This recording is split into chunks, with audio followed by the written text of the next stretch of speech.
גם אני הייתי כזו ילדה בדיוק. וגדלתי בשכונה של ארסים ונרקומנים, וכל החיבוטים שלהם מוכרים לי לפני ולפנים. אני החלטתי שהעבר שלי הוא חלק ממני, ובמקום להתנער ממנו או להתבייש בו, אפשר לנצל אותו ולהשתמש בו.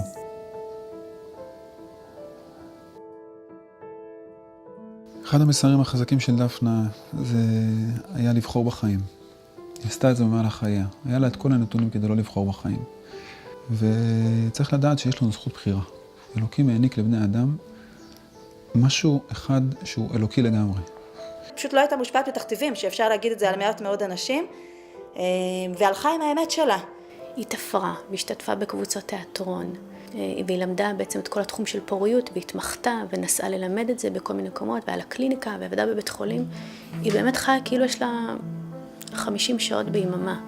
היא באמת חיה כל יום כאילו זה היום האחרון, היא לעולם לא דחתה דברים. בין אם זה דברים הקטנים כמו עבודות בית וכאלה שהיא לא דחתה למחר, ובין אם זה עבודה עצמית. כשהייתה באה אליי, אז כבר מרחוק הייתה צועקת מישהו בבית, וכבר הייתי יודעת שעוד דקה היא תדפוק בדלת, ובינתיים עד שלפעמים הייתי פותחת או מגיעה, הייתה מעשבת את כל העשבייה מסביב לעצים בחצר. היא לא הייתה מבזבזת דקה, לא דופקת ועומדת בדלת. כאילו חיה בתדר אחר, משהו הרבה יותר רחב מהבן אדם הרגיל. זכני נא ללמוד, להזדהות, מתוך בריאות, עם סבלו של החולה, ולעזור לו ככל יכולתי, בכלים שאתה נותן לי יום-יום, שעה-שעה.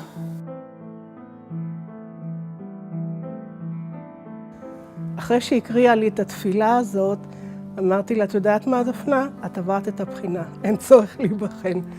היא למדה שפות זרות, למדה ערבית, למדה רוסית, כדי לתקשר עם החולים שלה. היא לא ביקשה מהם להבין אותה, היא ביקשה מעצמה להבין אותם. היה לנו סיפור שמשפחה הגיעה מהצפון, אז היא דאגה שהם יישארו בלילה בבאר שבע, מצאה להם דירה בשביל הם יישארו פה ויהיה להם מקום. בעצם הכרתי אותה רק אחרי שהיא נרצחה. פתאום התחילו לרוץ ברשת המון דברים שהיא כתבה, וקראתי אותם, ופשוט הרגשתי החמצה ענקית, שלא הכרתי אותה קודם, שלא הצלחתי, לא יודעת, לפרסם דברים שלה גם בטור שלי קודם. הייתה עוצמה נורא גדולה בדברים. היא כתבה, אני פרח בר, שום דבר לא מפחיד אותי, אני לא מפחד מאף אחד. היא האמינה בידיעה שלה גם הנשית, גם האימהית, גם המקצועית. הייתה בה אמונה מאוד גדולה בעצמה. אני חושב שהיכולת הזאת לגעת בלב ולהסתובב לב פתוח, להקשיב לכל דבר ולהכיל כל דבר ולשאת את הכאב של כולם מסביב, זה משהו שנגע בהרבה מאוד אנשים. אין הרבה אנשים אמיצים שמוכנים לדבר עם הלב כל הזמן. כשאתה עובד עם הלב שלך, אתה גם מוכן להיות מאוד פגיע. הבנתי סופית שכל העסק הזה של טיטולים, מקלחות, כביסות אינסופיות, ניקיון, זה כבר לא בשבילי. הספיק לי מזה לכל החיים. היא התבטאה ואמרה, נמאס לי להיות אימא מעשית, אני רוצה להיות אימא רוחנית, מכוונת. אני רוצה לשבת עם הילדים שלי, לשמוע מה עובר עליהם, לספר להם בדיחות, להיות איתם, ליהנות מהם. הזמן שהם גדלים עובר כל כך מהר.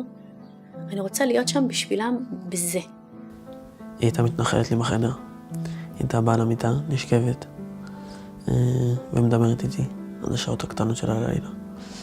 מדברת איתי על הכל. בהתחלה אני חשבתי על זה שכאילו איזה אימא פדחנית, כאילו עם כל הצחוקים וכל האמירות המשוגעות שלה. אבל אחר כך כאילו כששמעתי כל כך הרבה חברות שמתלהבות מאיזה אימא והכל, אז באמת הבנתי שזכיתי. קודם כל אני התאהבתי בה בשניות. היא שמה את הקפוצ'ון הצבאי שלה על הראש, אני זוכר את הטלטלים שלה יוצאים החוצה, ופשוט שבתה את ליבי. וכל יום שאלנו את עצמנו אם אנחנו צריכים להמשיך את הזוגיות הזאת, כן או לא. כל יום. כאילו זה מצחיק, אתה חושב כל יום על לפרק את הזוגיות, דווקא זה בנה לנו זוגיות מדהימה. אני שמח להגיד שכל יום האישה המדהימה הזאת בחרה בי, והייתה לי הזכות גם כל יום לבחור בה. האומץ שלה והגבורה שלה, אני המון פעמים חושבת עליה וחושבת על הרגעים האחרונים, ואני תשמעי, אימא שהצילה את הילדים שלה, ממש. אני בונה על אלוקים שאומרים שהוא יום אחד הוא ימחה דמעה מעל כל פנים. אני מזמין אותו לקיים את ההבטחה שלו. בינתיים קשה להנחם. הדרך להמשיך את דפנה היא לחיות על כל הספקטרום, מהמקומות שבהם אנחנו הכי טובים והכי מוצלחים, ועד המקומות שבהם אנחנו חלשים ונופלים, ושמה לדעת להכיל, כי התפיסה שלה הייתה שהבן אדם המאושר הוא בן אדם שיכול לרקוד בין זה לבין זה, שיכול להכיל גם את זה וגם את זה.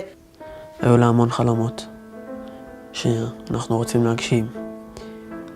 אבל את התפקיד שלה, פה היא סיימה. המוות הוא שלב, ומה שהיא עשתה חי וקיים ולא נעלם. האהבה לא חלפה, השמחה לא חלפה, החיים לא חלפו, הילדים פה מדהימים ומקסימים, ועוד יהיו לנו חיים יפים וטובים, אבל הכאב יהיה נצחי. אמרתי למישהו באחד הימים שחצי ממני מת, והוא אמר לי, אתה מבין אבל שזאת משוואה, שאם אתה חצי מת אז היא חצי חיה, וזאת המשוואה האמיתית. ובזה יש איזושהי נחמה.